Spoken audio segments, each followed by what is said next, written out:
So just before I decided to, put the hammer down and stop raiding for the season, um, there was these two officers, right? And these two officers, like, they would always like banter to each other. They would lightly roast each other. But all in good, friendly goofs.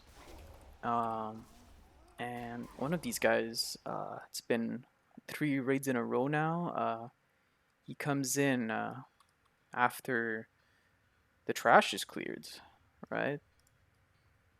So we're basically kind of clearing the trash for him, and he comes in after the boss when we're in front of the boss, so kind of last minute. And I think he had a pretty good excuse for this, actually. Something probably work related or something. But yeah, eventually this so his friend, right, that he would banter with, his roast buddy, uh, he eventually said, "Hey, you're not respecting everyone's time, by being here, by getting here so late and expecting everyone to be here earlier than you, and not doing your due part in clearing the trash. We're kind of doing it for you. You're not respecting everyone's time." And so after he said this, right, he made this joke.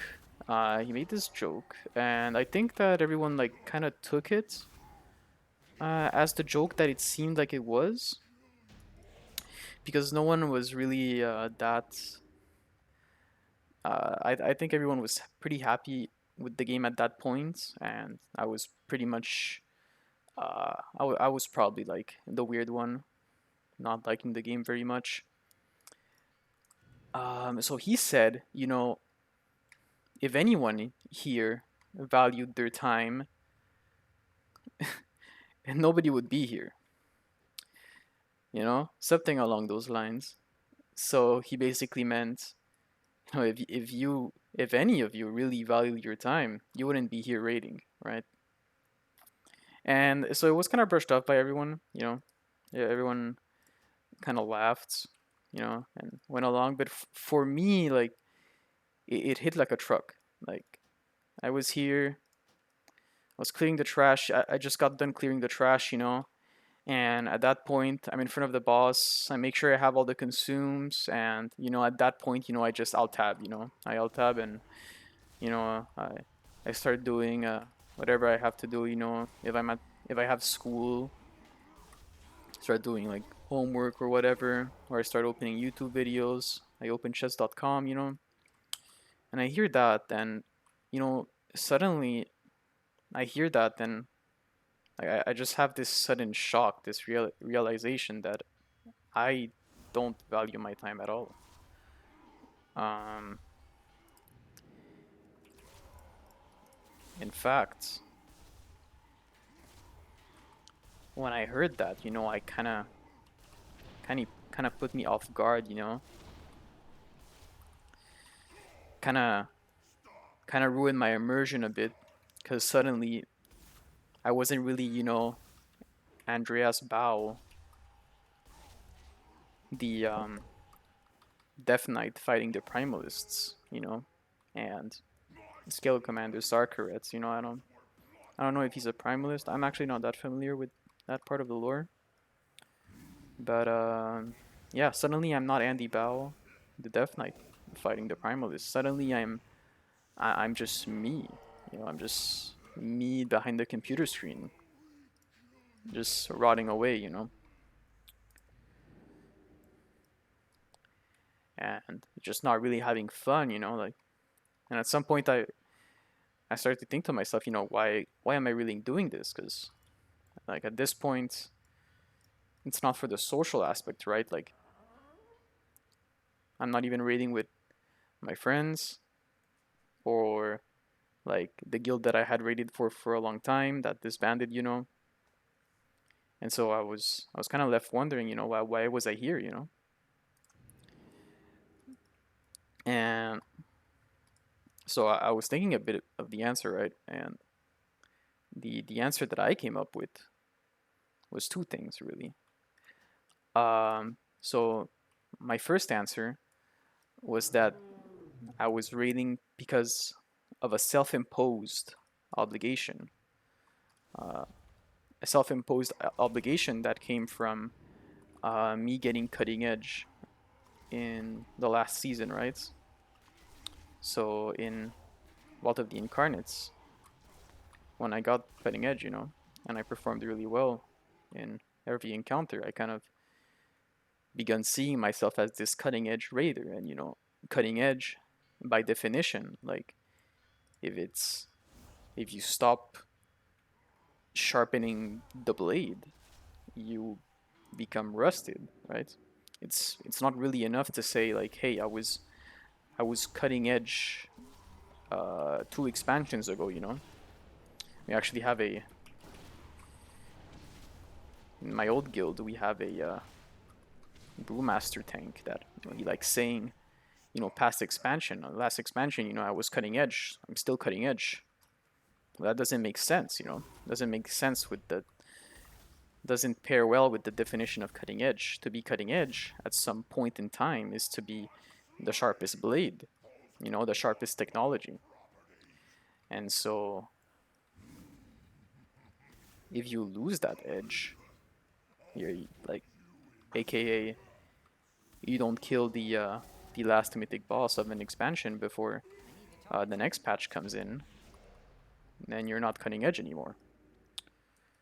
And so that was my first answer. It was this self-imposed obligation that I was now a cutting edge raider and that I had to keep up that, and to fail to keep up that uh, that sharpness would be failure, right? It would be regression. If I somehow failed to do so, either by running out of time or by just giving up, then I would have just regressed, It would have made me a less of a better player, a worse player, right?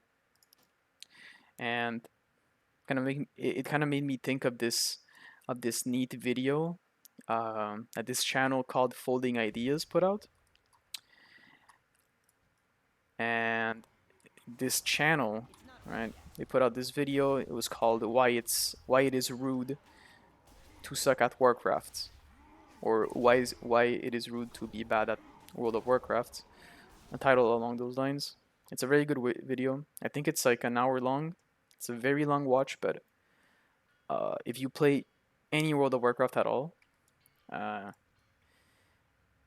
where you should definitely watch it. Like unless you only play World of Warcraft for like maybe the open world aspect, but like if you even touch Raid Finder, you should definitely watch that video. Like it's a long watch, and because it's a long watch, a lot of people just like didn't really watch it, and I think like a lot of the people that like most importantly had to watch the video did not watch it.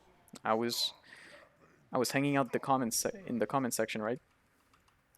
And I kind of sorted by newest first because I wanted to know the opinions of like the people that like play the game like right now on that video, right? Because the video is about a year old now, but I think it already aged exceptionally well, especially on the add-ons side of things. There's a whole chapter that talks about like add-ons and if like it's healthy for the game for fights to be designed assuming the presence of add-ons, things like that.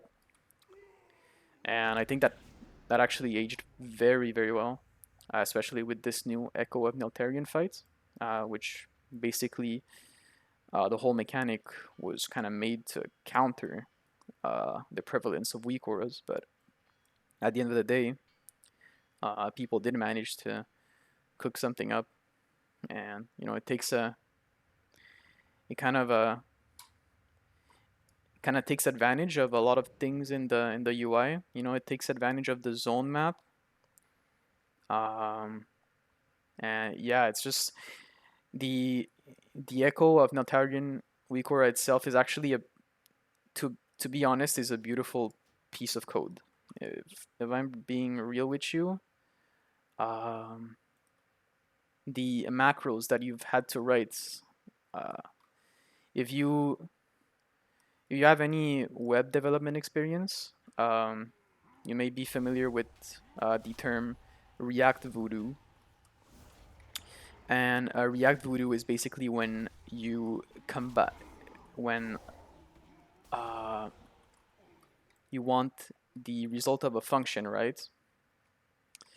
Um, but you need to like chain a bunch of functions together, like in order to get a certain result, you know. And so when you write a function, you're gonna say, for example, data dot describe. But then like describe is gonna give an answer that you don't really want to display on your web page. So you want to put so what you actually want to put is data dot describe dot image. You know, to like let's say only get the image, right? And so that's like a simple version. But like you can imagine like a situation where like there's a bunch of dots, a bunch of functions, you know, like dot image, dot header, dot like express, I don't know, just a bunch of stuff. And that's basically what the macro looks like. I think I still have it here. I still have it here. Let's see. Nah, I think I made it like only for my Death Knights to see. But it is a beautiful piece of code. You guys wanna look at it? And also the WeakAura itself, of course, and its use of zone maps is brilliant. But other than that, I think the video makes a very good point of like how this how to say this arms race between the software developers that work for world first teams and the software developers that work for WoW teams is actually pretty cool and kind of worthy of commentary actually. Uh, and me personally, I'm not that knowledgeable in the subject, but like if any if any one of the devs like either on the Blizzard side or on the world first side would care to share any of that, I'm sure that'll make for an interesting story. It's kind of it kind of reminds me of if you look at the cybersecurity field, a lot of cybersecurity is basically um, simulating attacks, right? So let's say your cybersecurity team in a company is comprised of 4 people. So what you're gonna want to do is you're gonna want to have like 2 guys red teaming, which is basically trying to attack the system, the database of the company, and then you want 2 people blue teaming, which is basically defending, right? And like they basically just have a little war game, you know. And so I think this it's kind of cool. It's kind of the same deal where it's like an arms race to who can ruin uh, the other's contraption most efficiently, you know. Because when you really think about it, Blizzard uh, and their development of World of Warcraft, they can kind of be attributed to a puzzle vendor, right? So unless you, as I previously mentioned, play the game like only for the outdoor. And I'm gonna be honest, like this video is not gonna be about you people. I play the outdoor. I admire it, but it's not the style of play that I am familiar with. So I can't really talk about it, right? But anyone else, right? Blizzard is pretty much a puzzle vendor at this point. At this point, right? So what I mean by this is that every patch, Blizzard will put out a an instance with 8 to 11 puzzles, right? And so like every puzzle is a raid boss, and you'll also get like uh, every expansion you'll get 8 dungeon puzzles, right? And but these can be less like into puzzles, right? The dungeons. I think the raid bosses resemble more puzzles. So if you're taking a raider's perspective, right, that doesn't really care about Mythic Plus IO, he'll probably only do Mythic Plus for gear to do raid, right? And this is how a lot of the PvE player base plays the game, really. They'll interact with Mythic Plus for the gear, the best gear for raid. So you can pretty much liken Blizzard to a puzzle vendor that releases a couple of puzzles, every patch. And so the red team in this case is the software developers that work for the world first guilds, right? And so these guys are paid to write add-ons, write recoras that will simplify a lot of these fights, right? And these recoras, these add-ons can range from just offloading cognitive load. And what I mean by offloading cognitive load, this is a term that you'll be familiar with if you actually saw the video by Folding Ideas, which I highly recommend you watch. It's a very good video. So add-ons that kind of offload cognitive load. An example would be Magma Racks, right? So when he stomps, um, I don't know if you guys have played this raid without any big wigs. I have. And I noticed that Magma Racks, before before he actually does his slam that knocks you back, he actually makes a very distinct yelp, you know? And I kind of, like, by playing the fight a lot without the big wigs, I kind of started to notice this yelp, and when I hear it, like, I'm basically trained to press Death's Advance, right? I play a Death Knight, and Death's Advance, the ability will make me immune to knockback, right? And I can have it for every knockback on that fight, so I obviously want to do it to maximize my uptime, and to also be in range of the healers at all times. It's just good, just be able to stick to the boss at a static place. Uh, Especially when Death Knight doesn't have a lot of mobility to get back. So if you miss it, if you Death's Advance too late, it's gonna be a long way back. But yeah, instead of actually recognizing that yelp, actually recognizing that yelp can be seen as kind of a cognitive load in my brain. When I'm fighting Magmarax, perhaps 5% of my brain power is dedicated to just watching out for that yelp, so that when I hear it, I can do the decision in my brain. Hey, I should press Dev's Advance here to be immune to knockback. Instead, what I could have done is download a weak aura that triggers every time Magmarax casts this knockback ability, and this weak aura would not only tell me that this is about to happen, instead of having to notice the Magmarax's very subtle yelp. It will also flash the icon of Death's Advance right in the middle of my screen, and so I know my brain doesn't even have to make the decision. It doesn't even have to make the link that hey, a knockback is coming. You should press Death's Advance. You know, it'll just be displayed in my screen. And I can, after I see that Death's Advance button, I can kind of press it, because I see it, and I know it means that my Ikura is telling me, hey, press that button right now.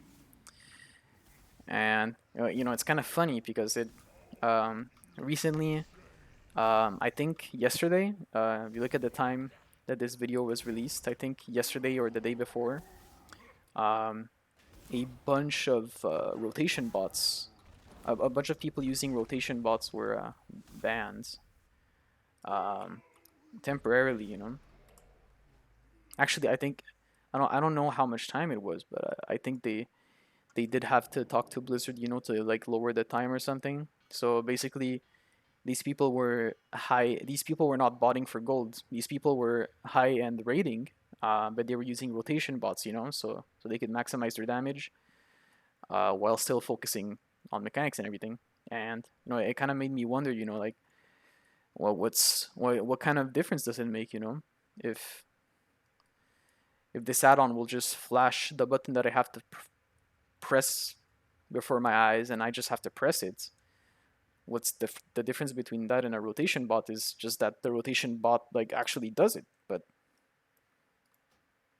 I don't know if you know I don't know if you see what I mean, but um, just gonna yeah, I am recording. I don't know if you see what I mean, but like there's not much of a difference there. There's not. So, anyways, I got kind of off track there, but all of this to say that uh, there's been this arms race going on, right? And this arms race is obviously way more apparent when you look at a fight like Equal Militarian. But if, a lot of if you're more if you're a person that actually pays attention to the details and everything and actually follows the world first races and everything, you'll notice that this arms race has been going on since pretty much the beginning of world first as an event, and I feel like ultimately this arms race is very unhealthy for the game. um, Particularly these developers, they're having a lot of fun. They're making an interesting story for themselves. They are at war. They are literally at war. Like they're at odds with each other, and as similarly to the situation between the red team and the blue team in cybersecurity, it is way more efficient for these developers to believe that they are at war, right? So that they can actually perform at their best, and actually, because like what they do to each other actually harms them in a way, like if the weak aura developer for Liquid discovers something that might break the game, a software developer in Blizzard might have to work overtime, and the inverse is also true. So there's this war going on, right? It's going on like under our noses, but it is going on, and I do think it makes for a more unfun game. I feel like a return to form, a return to tradition would be uh, very welcome in this situation right here. I was playing. This was a long time ago, but I actually finished the Final Fantasy campaign this summer. Got through Endwalker, and personally, I kind of felt a disconnect with this. Like I was really liking Shadowbringers. Like I actually really really liked Shadowbringers to the point that when it ended, I kind of felt like disappointed by Endwalker. And like Endwalker is a good story, and it's not my most popular take of all time in the Final Fantasy community. That but it's just that it just had to come after um, Shadowbringers, and I just think like the team of Shadowbringers was just exceptional. They had this like narrative twist where like you were actually the warrior of darkness, but you were doing the good. You were, because the world was like too light, right? And it was like too absurd, too much lights. Ended up being kind of bad. And I think it actually paired really well with like, usually these games they have like this kind of anti-church vibe. Like they kind of they're kind of the villains. It's kind of this um what's the fucking cult in World of Warcraft's classic? Wait, hold on. I have to look this. Hold up. If I look at a map of Kalimdor here, I'll find it. Hold on. Um, let's see. Or was it in the other? I don't know. Darkshore? Nah, bro. Where was it? Oh man, maybe it was in the other islands. Wait, hold on. Wow. Uh, Colts. Dudes. Wow. Oh, Whitemane. Whitemane. What did she do? Sally Whitemane. The Scarlet Crusade, of course. So they had like basically a lot of a lot of the villains in Final Fantasy. Um, they kind of feel like a Scarlet Crusade type of thing, where they're like um ultra religious and shit. And so I think that like you being the warrior of darkness, like it kind of went well with this like overlying underlying theme that there always was, to be honest, in these games. And I am from don't get me fooled. I am from a Christian background myself. Um, I do enjoy my church. Um, but I do think that a critique once in a while is in order, you know. And I think it goes really well, pairs really well with this pairs really well with this expansion in particular. I really liked the apocalypse the apocalyptic worlds that they presented. Uh yeah, the opening, the ending, it was just really good. And yeah, I just didn't feel that in Endwalker. I don't know. I think Final Fantasy lore in general doesn't really interest me. And I think that Shadowbringers was like disconnected enough from like the main world that I think it was really like it was disconnected from the main world enough that like I could actually vibe with it and follow through, because it was like Shadowbringers was kind of like this like story encapsulated in itself, right? So like you didn't need to understand the rest of Final Fantasy. Like the game could have started right there and like it would have been fine, because it's like it's this separate world. And so I actually so I went through all of the campaign and I actually played a bit of the end game. I got to I got to max gear. I didn't do any like savage crazy raids. I just did the normal stuff. So the equivalent in World of Warcraft would probably be just raid finder gear, I guess, or perhaps normal gear is a bit more, because my character was strong. My character was good. He could do all of the current content at least. Um, and I just realized that like a lot of people like to joke that Final Fantasy is this easy game, and it is very true. It is very true for the beginning of the game. Um, because at the beginning of the game, like I'm talking like level 1 to 50, right? The first expansion, and even a bit beyond that, 50 to 60, 60 to 70. The game treats you like an absolute moron, right? Like it treats you like you've never really like touched a mouse and keyboard before. And it takes a very long time for like it to actually get challenging. But when it does, um, some of the raids on here, and not to mention these raids are not optional. Like you need to do these raids in order to progress the story, right? So if you guys haven't played any Final Fantasy, um, so most of the campaign will be in the outside world of Final Fantasy, of course. But at some point you'll get in front of a dungeon or in front of a raid, and you'll have to queue up with people, right, and do it. And at some point, I think it's Shadowbringers. At Shadowbringers, and of course this, I think even before, right? So in Stormbringers, I think you actually start seeing mechanics that kill you, And I started I started like legitimately getting overwhelmed by these mechanics because um me I was pretty much used to WoW, right? And like I would always play with these add-ons that would alert me to, it would play a sound every time the boss is doing something.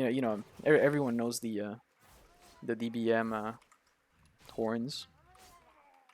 You so even though you're not even paying attention to it, right? The DBM horns will play when the raid boss does anything, right? But when you're fighting a boss in Final Fantasy, there's no sound. There's no like flavor text in the middle of your screen. Like even vanilla WoW, right? And when I mean vanilla WoW, I don't mean classic. I mean just WoW with no add-ons.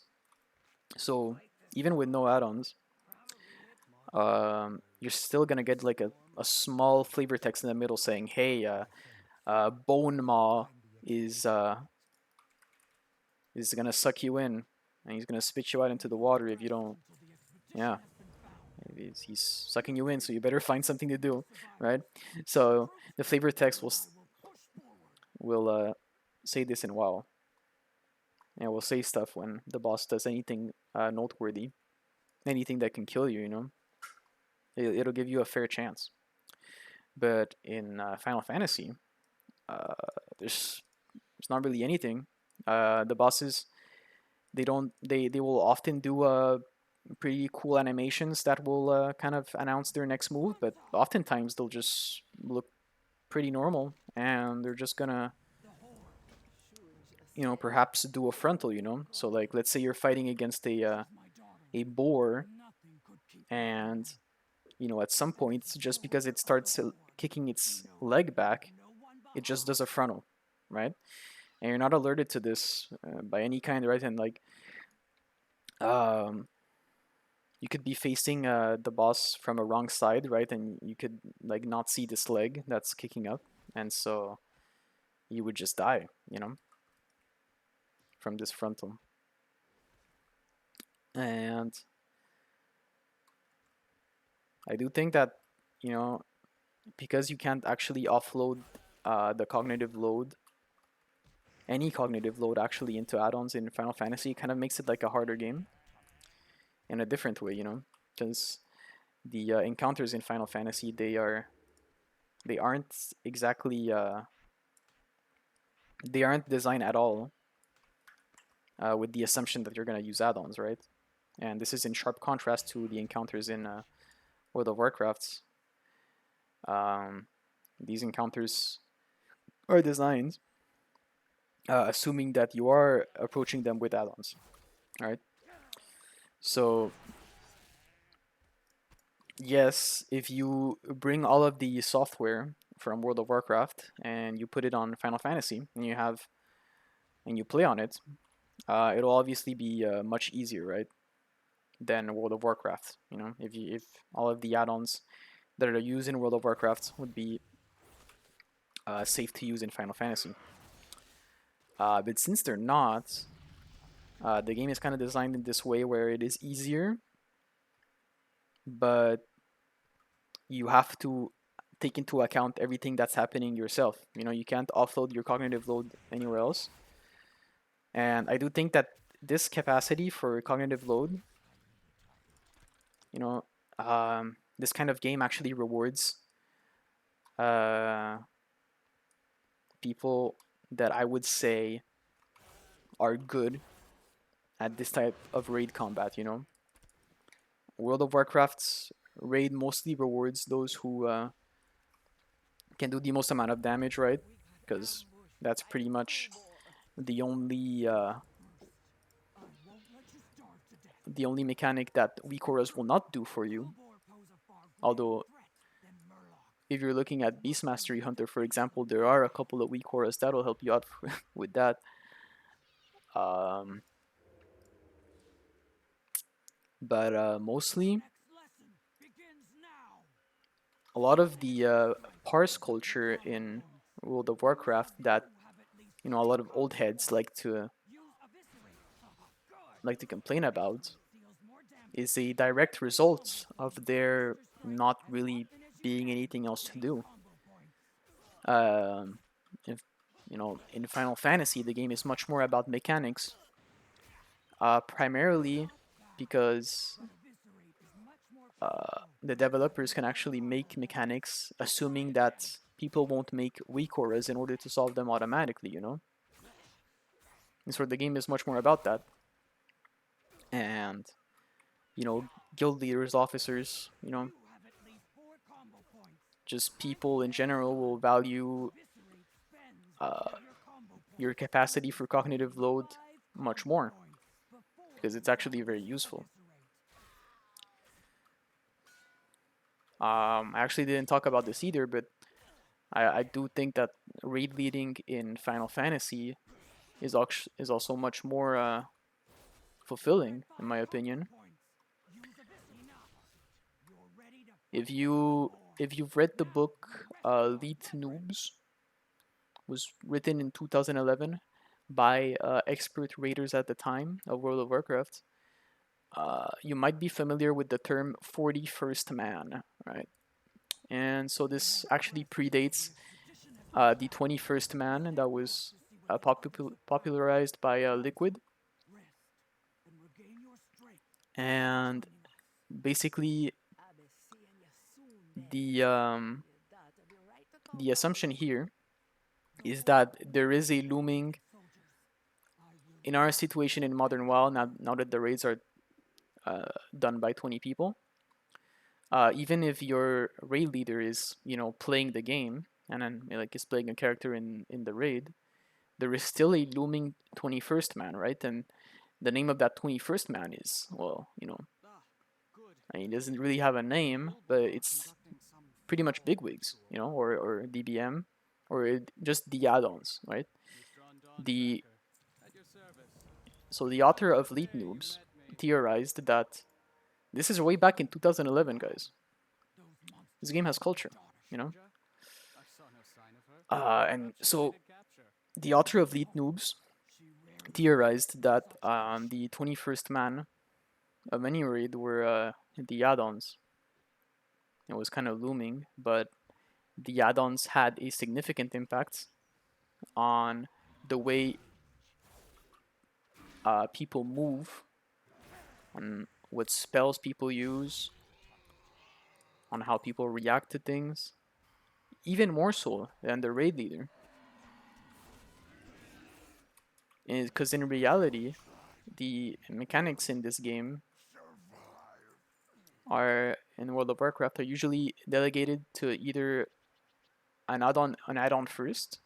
It is very popular when approaching a fight to question oneself, can a weak aura do this? Can a weak aura take care of this? Um, or especially if it's like a group mechanic, it will be delegated to the raid leader to call it out. But since there's no raid leader really in Final Fantasy, yeah, there's no add-ons. I mean, in Final Fantasy, there's no assumption of add-ons at the very least, because there are some people that will use add-ons, but although they have to remain very quiet about it. Indeed, there is no assumption of add-ons, right? So if you go into a group, everyone is assumed to not have add-ons, and so the raid leader will be assigned a much larger cognitive load. And I think this is kind of an environment where,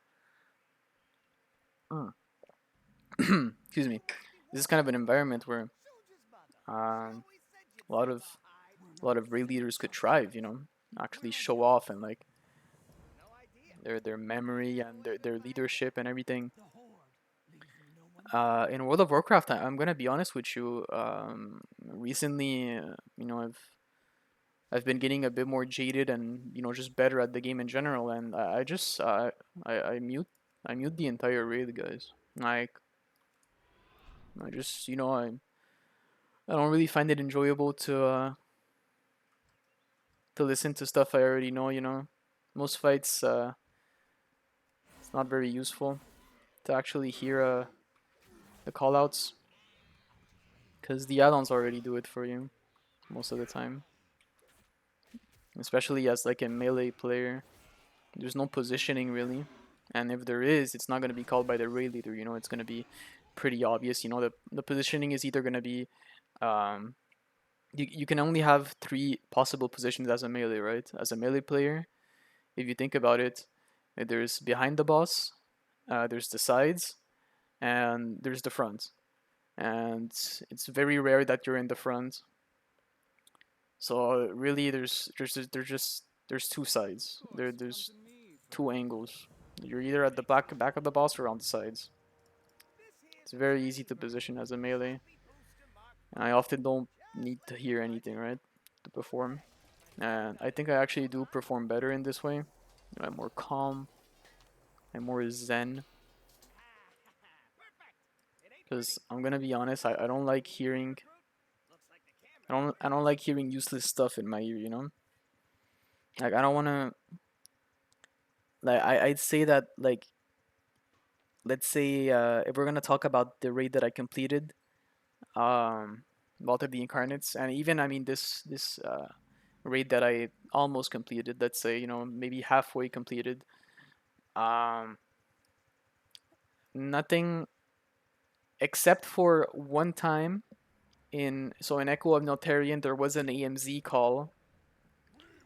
But again, this AMZ was predetermined. Like it did not change. It was static. So after like two calls, after the raid leader called it two times, like eventually the raid leader stopped calling it, right? Because the AMZ always went there, right? So when Neltarian did a smash, his third smash, I would AMZ, and it would be that every single time, right? So when I get it, I get it, and you don't really have to call it anymore. And so of course after I understood that, I went back to muting the raid because the rest of what was gonna be said wasn't gonna really apply to me. And I don't know, I don't like information overload, especially like when it doesn't apply to me, it's not stuff I want to hear. I am very interested in what applies to me, if there's a mechanic where it's like, hey, grip this, go def grip, grab this quick, or I think the most recent example that I remember of this was actually 2 years ago. Imagine, um, it was back in when was it? Yeah, it was in Castle Nathria, the second boss. Uh, there was this ad called Barghast, and this ad would summon shades of Barghast, and these guys, you had to stun them immediately when they came out on the field. You had to CC them, polymorph, anything, freezing trap. But at some point we had to kill them, right? And so this moment that we kill them could actually change at any moment, and like at that time, um, since it could change at any moment, you actually had to have comms on, and it was nice, It was nice hearing out the call, hearing the call out and executing on it.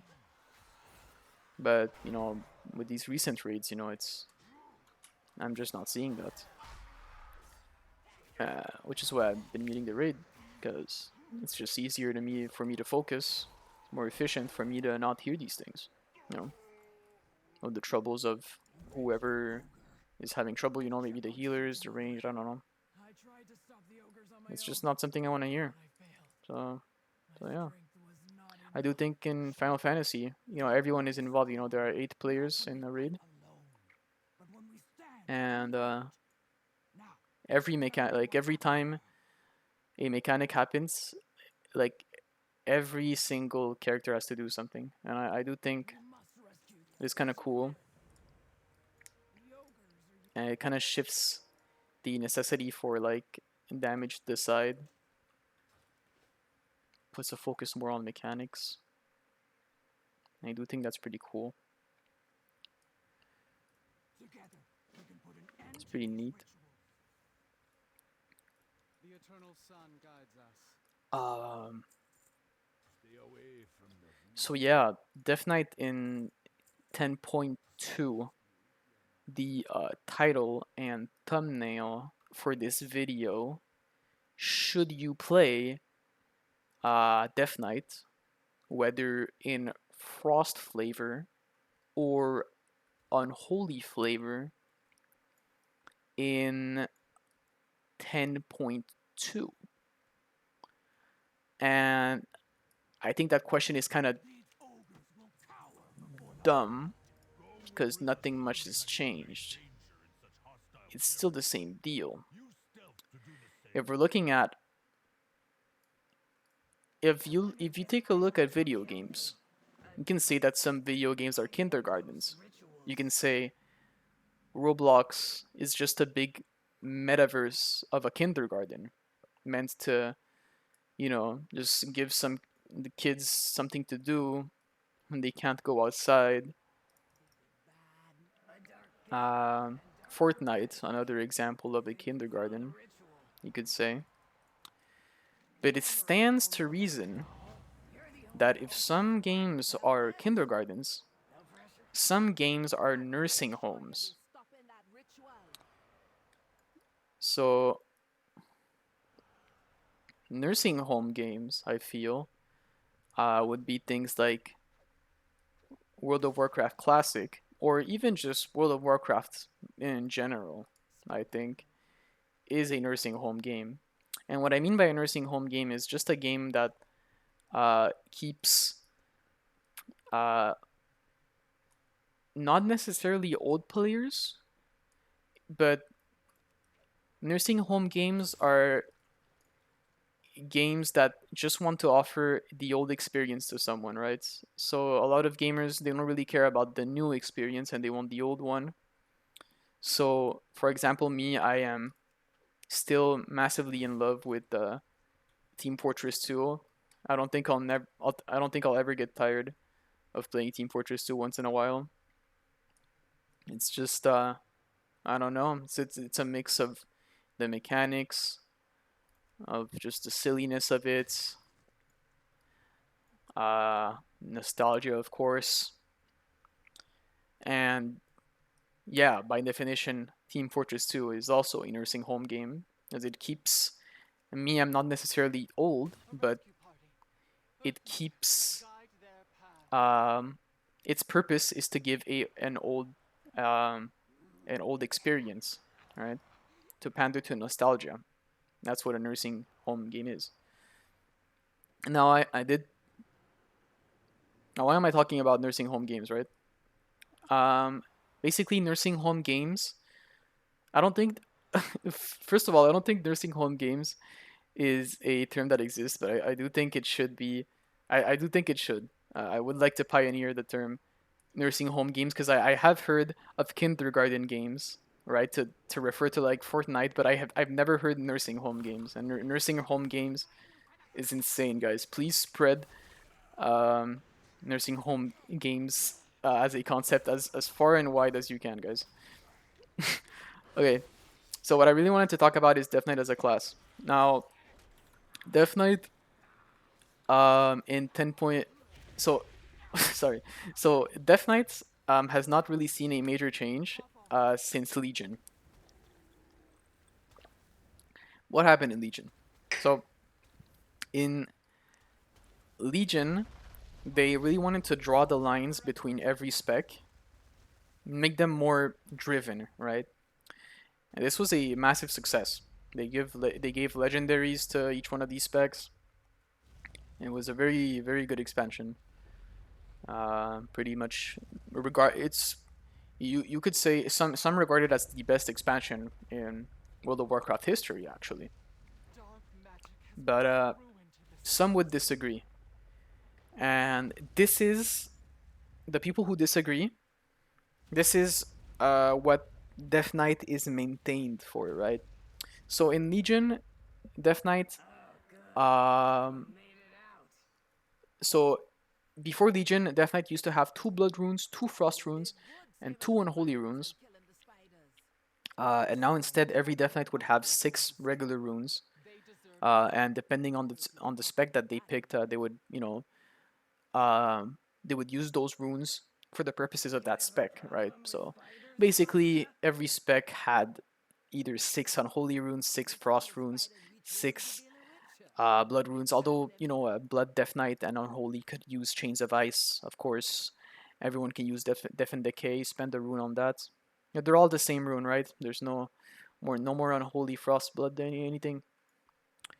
But yeah, the playstyle hasn't changed much, guys. Like if you look at paladin, a lot of holy power changes. The number of holy power has changed.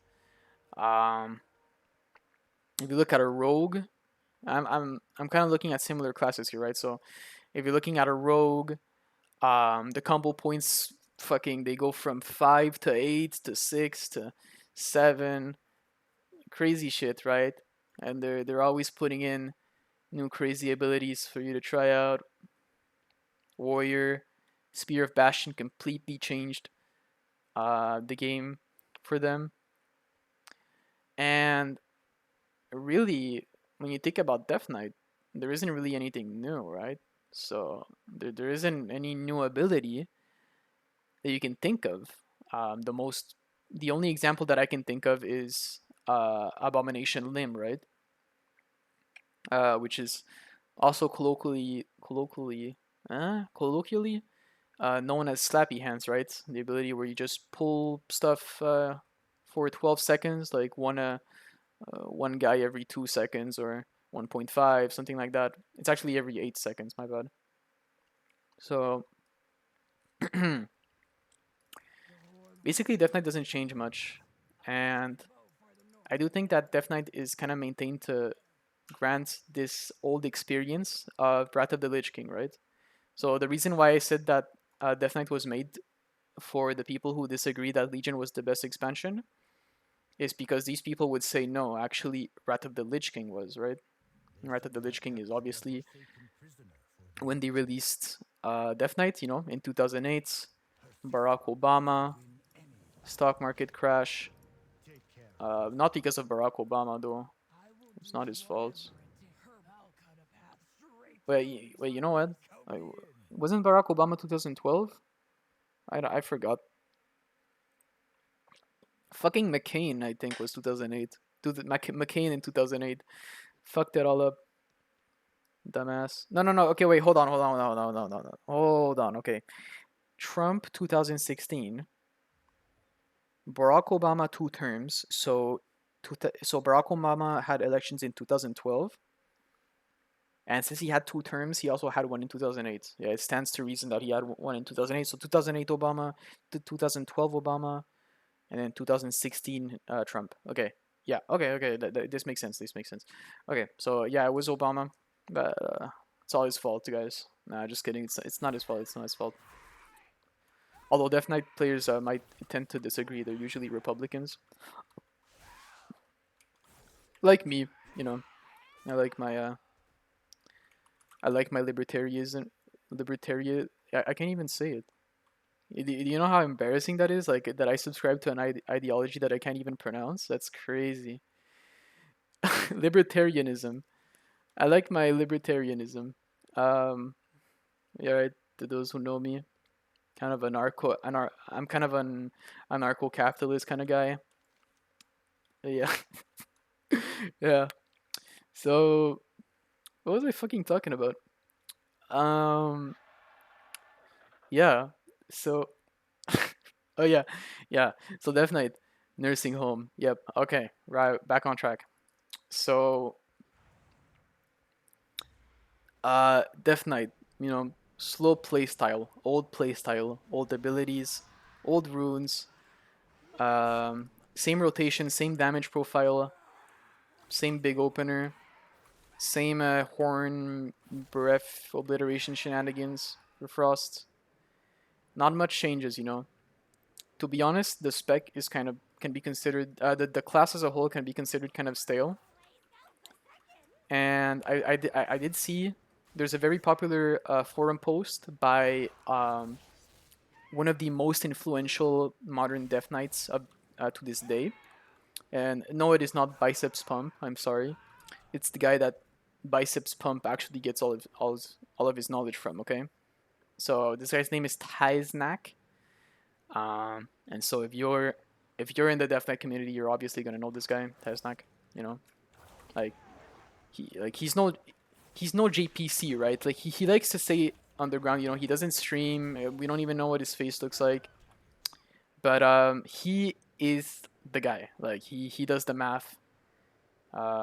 He loves Death Knight, guys. He is the guy. He is the Kalamazi. Okay, but like he doesn't like he's a real G. Like Lil Wayne said, a real G's move in silence, like lasagna. All right, and basically, hey, Peter Griffin here to explain the rap lyric. The G in lasagna is silence. Is silence. So real G's move silence like lasagna.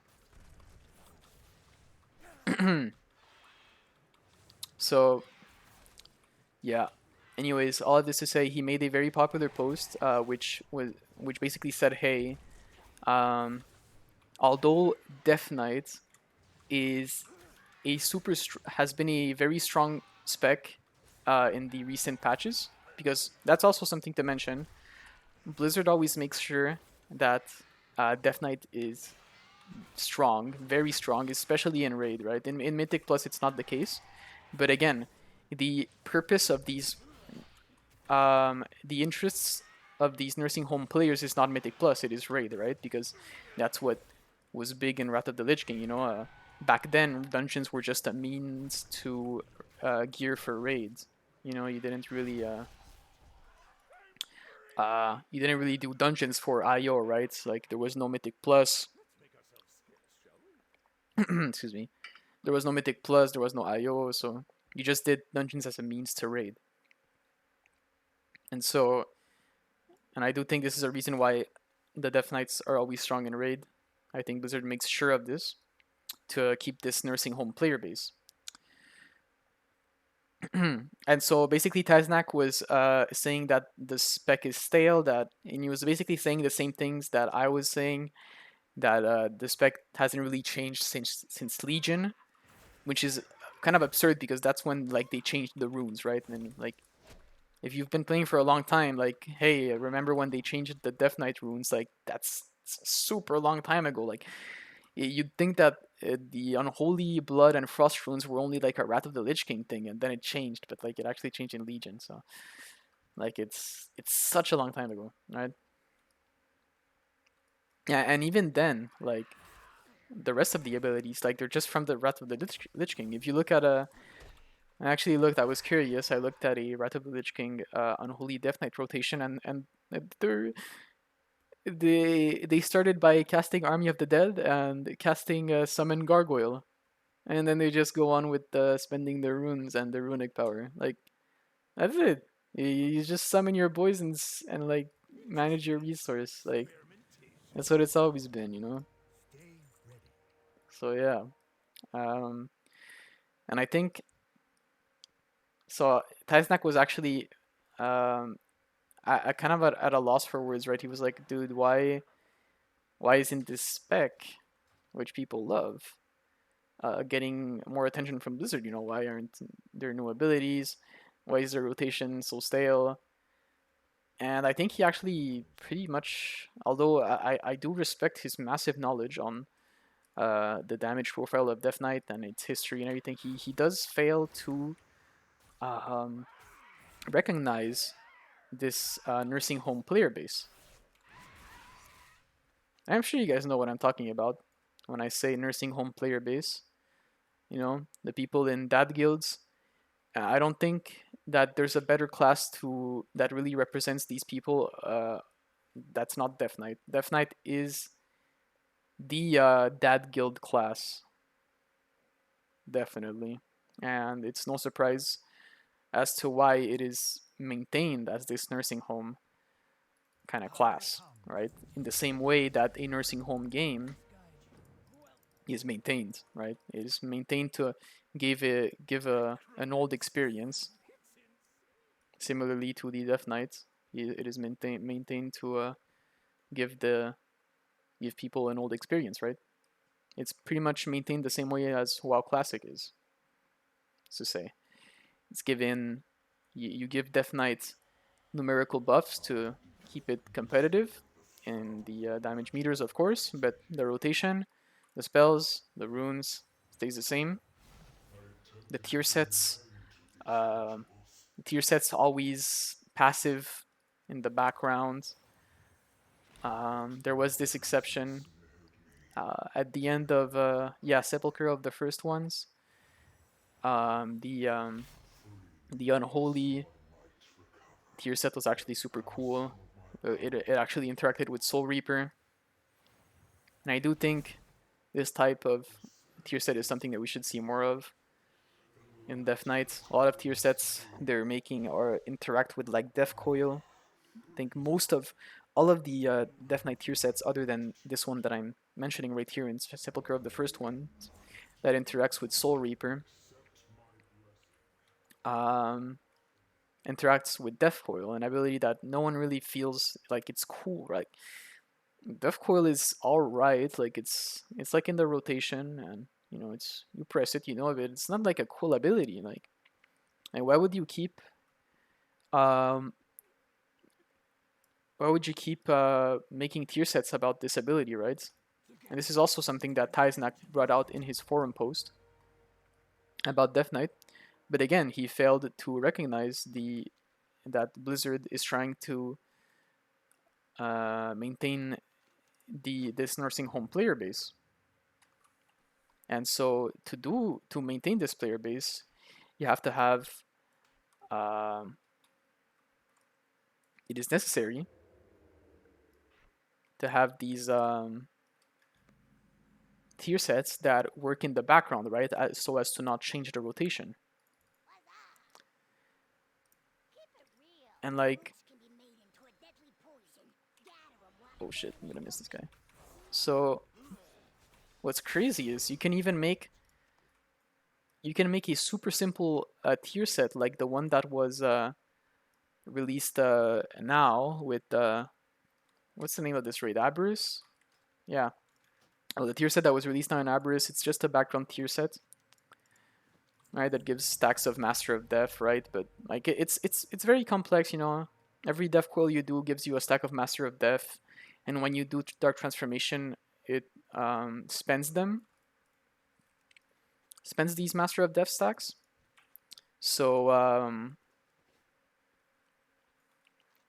and when you do spend these uh, Master of Death stacks, you get a mastery bonus, right? But at the end of the day, you can just forget about this tier set, right? But still, people found a way to get it wrong, right? Because people kept casting Army of the Dead before the pull, right? And the foreset of this was, hey, by the way, Army of the Dead will grant you full stacks. And so this makes it so that your Army of the Dead um, opener will always be guaranteed to do the maximum damage with the tier set. People were doing Army of the Dead pre-pull, and what this did is that um, someone with Army of the Dead, and then the boss would get pulled, and then the stacks would get reset. And so it's like the guy doesn't even have a tier set at all. And I actually noticed some guy in this random heroic run I was doing, this fellow Death Knight, I noticed that he armied pre-pull. And then I looked at him, and it turns out that he had a full tier set, right? So he was making a very big mistake. He was wasting all of his whole tier set. Basically, he was playing with no tier set at the end of the day. Um, so yeah, I told him, hey, you can't do that. You can't press Army of the Dead pre-pull anymore because you're gonna waste all of your Master of Death stacks, right? And then he kind of whispered me back with like 3 question marks, right? Which was the most annoying thing ever. But I was patient, and like I read to him, like I wrote like word for word the text from the tier set. It said, I mean, that grants you 20 stacks of death, and then I explained, hey, you're losing these stacks when the boss gets pulled, right? Because it resets them. And so he was like, wow, I'm that's crazy. I've been playing all this time and I didn't know, thanks. And that was nuts because this information was everywhere. Like if you were around the class Discord at the time, like this would have been plastered everywhere, right? This would have been plastered everywhere. Like this was all people would talk about. Like they would be like, oh, I can't believe I fucking armied pre-pull again. I wasted all my stacks, stuff like that. This was all that Death Knights were talking about, right? They were complaining that they couldn't cast their thing on pre-pull. And so this guy to not know, we were like, it was like 10.1.5 at this point, okay? So we're halfway through. And so to not have known, this guy must have been a casual player. This guy must have been like not a too crazy of a player, not a not keeping up to date with everything. He was a nursing home player. And you know what? It's like even before, even when he wasn't using the tier set to his fullest potential, he was doing fine damage still, right? Because Unholy is just that good of a class in raid. And so you can actually play any of the Death Knights in an imperfect way and still find success because that's what Blizzard intended. You know, uh, Unholy is said to have like a massive skill ceiling because of how much you can like maximize and everything, and how you can perfect the opener and everything. But at the end of the day, um, the people the people doing damage are mostly minions, NPCs, right? Automatically controlled. And so you can master the rotation all you want, but like at the end of the day, someone who just presses all of the summon buttons in a random order and then just like uses and spends their resource in a way that elicits common sense, just doesn't let anything over cap, doesn't let the runic power over cap. You're just gonna do like 10% more damage than this guy. And if he gets PI, he's gonna beat you. Like if he gets power infusion over you, he is going to beat you because that's just how it goes, man. So going back to the title of this video and the thumbnail, should you play Death Knights in 10.2? Should you play Death Knight in 10.2? Well, I think that a more fitting question would be, should you play World of Warcraft in 10.2? The people who parse pink. Now I am not going to lie. I would love to parse pink, parse 100. I'd love to. And I am kind of jealous of the people that can't do this. But at the end of the day, guys, these people work at Walmart. I don't want to work at Walmart. I want to create something good. Beautiful. I want to do something beautiful, guys. And I'm not gonna do that working at Walmart or at an Amazon fulfillment center. I'm just not. And so the only way that I can really protect myself from ending up working at Walmart or at an Amazon fulfillment center, I fucking despise that term, fulfillment center. It's like they don't they're literally spitting on you. Like that is so disrespectful, dude. Fulfillment center. That is so disrespectful. I could never like in what situation would I see myself working for these? Like they're literally disrespecting me. Like if I could work at like a similar warehouse for like $1 less of pay or something, like I would over this. Like they're gonna put me in a fulfillment center. Like like if you cannot see the disrespect, then I guess we're just not from the same hood, my guy. Like that is Jesus. That's brutal, dude. Fulfillment center. Fuck. If I just got to the country, if I just got here, um, if I was fresh off the boat, fresh out of Cuba, that's fine. Fuck it. Put me in the fulfillment center, but fuck, man, I was born here. You're not gonna put me in a fulfillment center? What do you think I am? What am I gonna fucking run around like I'm some kind of fucking teeny bopper out here for somebody else's money? I make the fucking money, man. I roll the nickels. The game is mine. I deal the cards.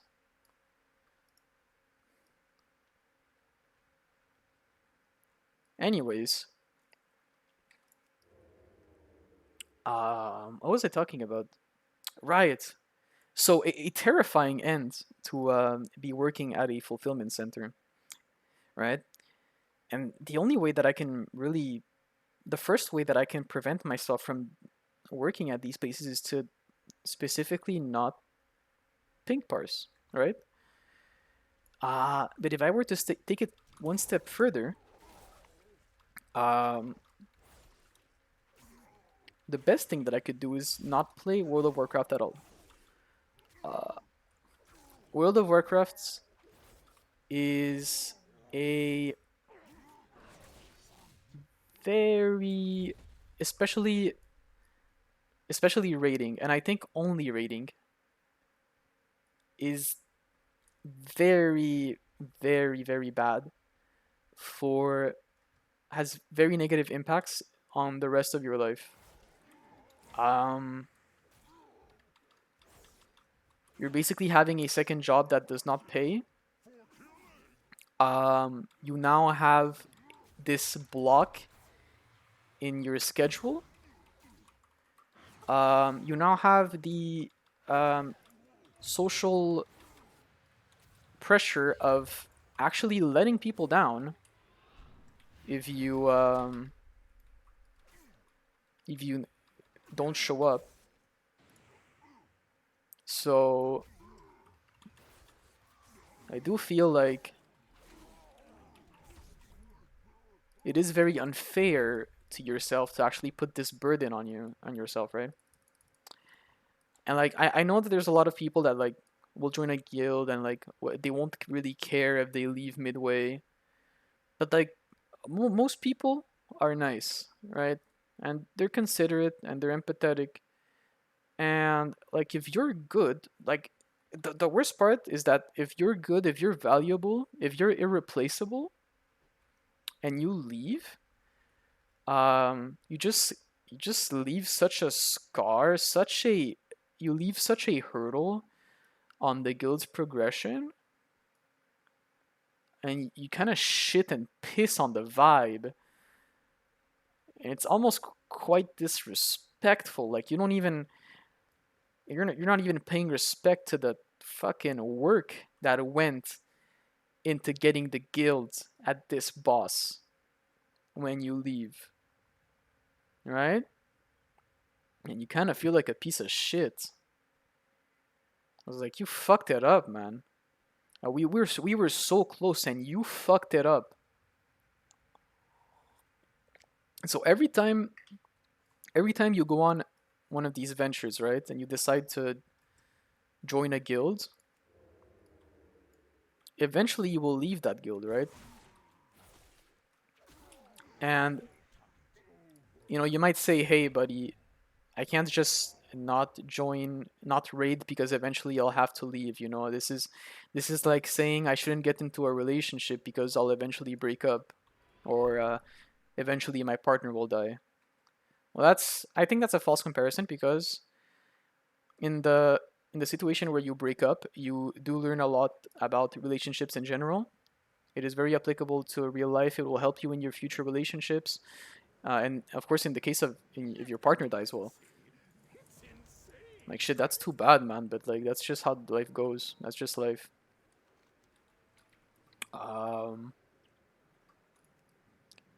but in reading, like you don't really like just from like reading, like what do you even get? You don't get much. You don't get much. You just you impose this. There are so many better ways to have fun online. Better yet, so many better ways to have fun in World of Warcraft than Mythic raiding. It is just obscene,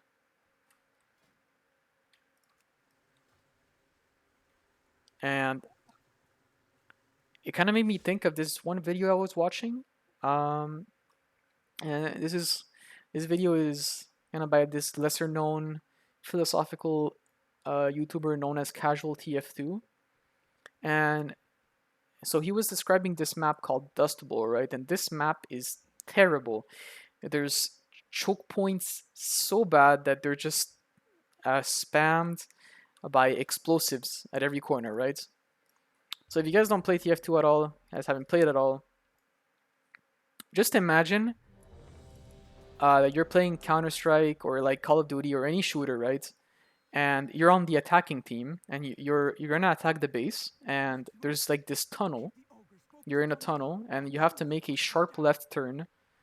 And once you make this sharp left turn, there's just RPGs, grenade launchers, like all the time, 24/7. They're just all shooting at the same place, right? And you can't get through. And so your only option is to join the people shooting the explosives or just die. You're trying to push in. So this is kind of the this is kind of how a game of Dust Bowl goes. But still, it turns out that Dust Bowl was actually the most popular map in the game's pool of maps. You know, at some point. And so he was wondering why. And he actually, um, what he came up with is that in our subconscious, we actually um, we thirst, we hunger for suffering on a deep physiological need survival level, right? Like if the human if a human hasn't struggled for a long enough time, at some point he will look for struggle, is what he meant, right? And so in this current world where you can play video games that give unlimited pleasure, unlimited dopamine, why why would you why would you play a game that actually gives you that free dopamine, right? It's like it's not even valuable, right? It's all for nothing, you know? There's no goal, there's no purpose if the game is just there to entertain. And so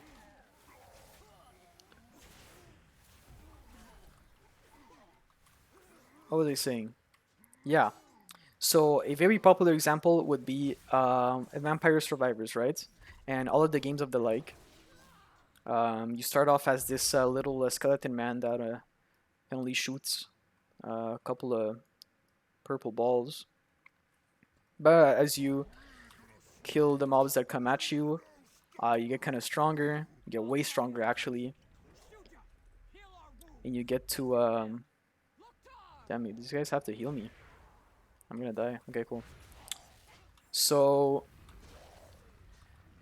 it's basically a game of unlimited pleasure, right? Because your character just runs around and gets infinitely stronger, is able to kill infinitely more mobs, and you get to relish in all of the dopamine you want as your character just mows down a lot of, you know, a lot of mindless mobs. So this game has a limited dopamine, but no purpose, right? Um, but what I suspect drives people to World of Warcraft raiding is the opposite. They want a video game rich with purpose, um, and suffering.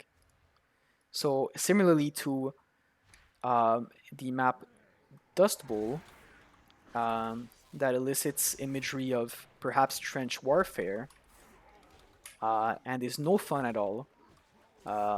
There's no individuality really. You can't pull off any crazy rocket jumps or any amazing tech. The only thing you can do is just run to the checkpoint and shoot your rockets, right? Similarly, World of Warcraft raiding, um, when your guild is stuck on a boss, the only thing you can do is just run at a boss and do your combo and do your damage. And I think that this is the struggle.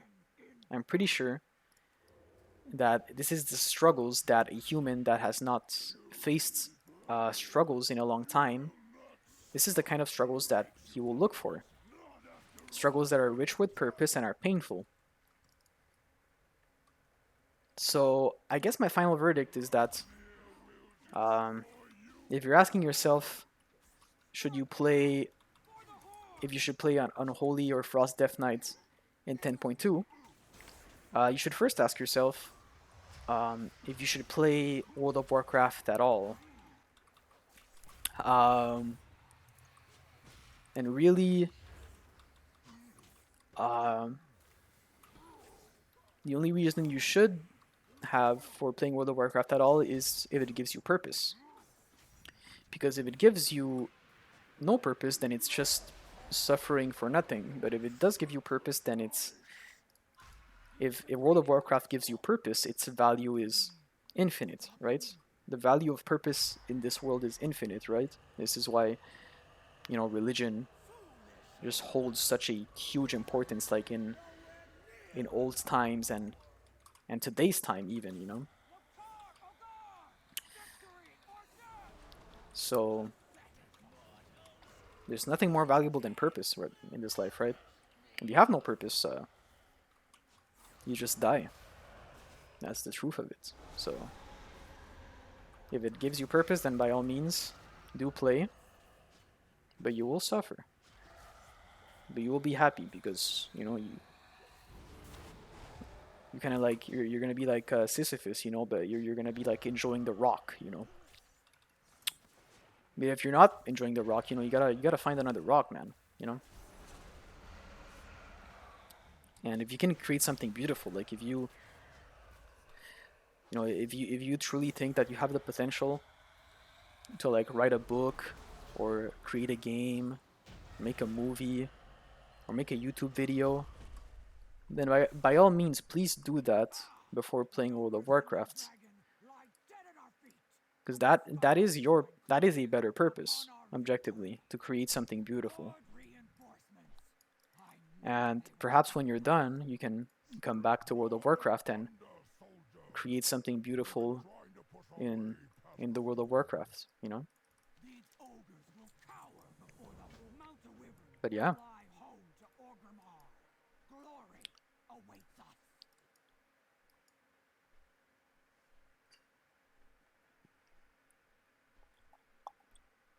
To think those brutes could wield such magic. If only I had more time to study it. I am glad that you do not. This island must be allowed to heal. Look! On the horizon! One of our gunships! An impressive display of the Horde's strength. Those ogres would do well to run and hide. Come, recruits. It is time we return to our home.